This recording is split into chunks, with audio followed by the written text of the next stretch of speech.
Although you can have a local Git repository and do all version control actions in a local repository, it adds quite a lot to the power of Git if you use a hosting service. And there are several alternatives. One of the best known, obviously, is GitHub, and I've been using GitHub for over 7 years now. So the majority of my projects is on GitHub, just for historical reasons. A good alternative is Gitlab, and that's what we will be discussing today. So Gitlab is essentially very similar to GitHub.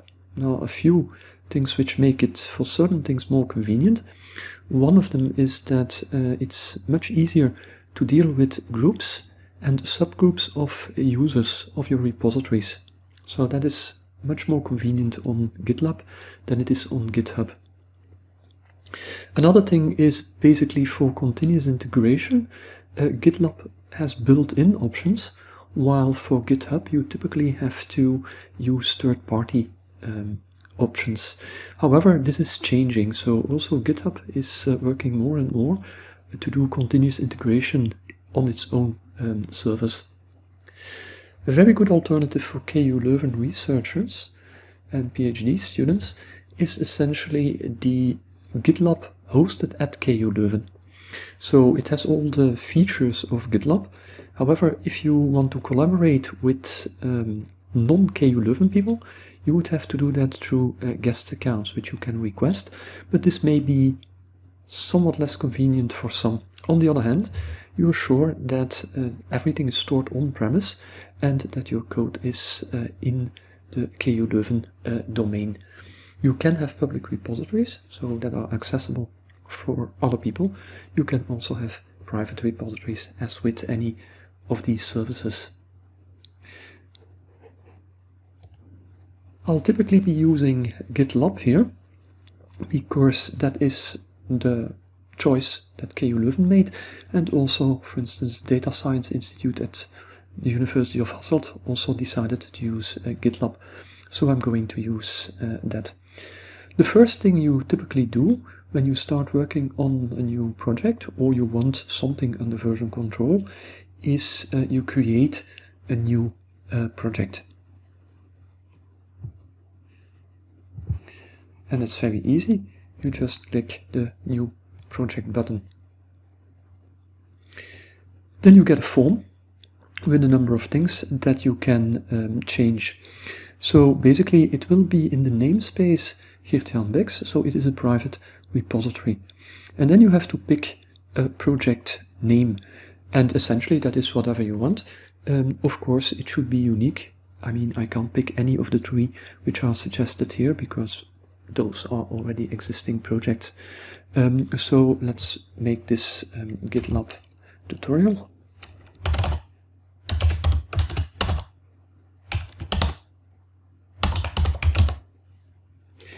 And then I can decide whether it is a private or a public repository. That is an important decision. A private repository means that no one has access to it unless you grant access explicitly. That includes read access. So that's something to keep in mind. A public repository can be viewed by anyone. All the contents is visible, but of course only people you explicitly allow are able to make changes to your repository. So it depends a little bit on the stage of your project. A project might start out in a private repository, basically because you're working on it and the rest of the world is not particularly interested in it, or you want to keep it a secret. Then you start out with a private repository, and later on you can switch that to public if you want. That's always possible. What you can also add is a short description. So basically I could add, in this case, something like repository to show GitLab features.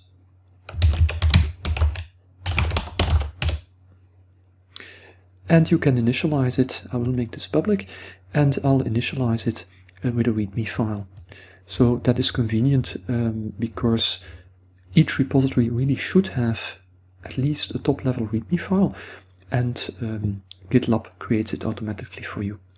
Okay, now the only thing left to do is to click Create Project, and we are done. So now we have a new project, but this lives on the Gitlab servers. So how do we get a local copy of that? Well, basically you get a local repository from a remote repository by cloning. And as you can see, there is a clone button here. If you click that, you get a URL which you can use, and you have a choice. You can clone with SSH or you can clone with HTTPS.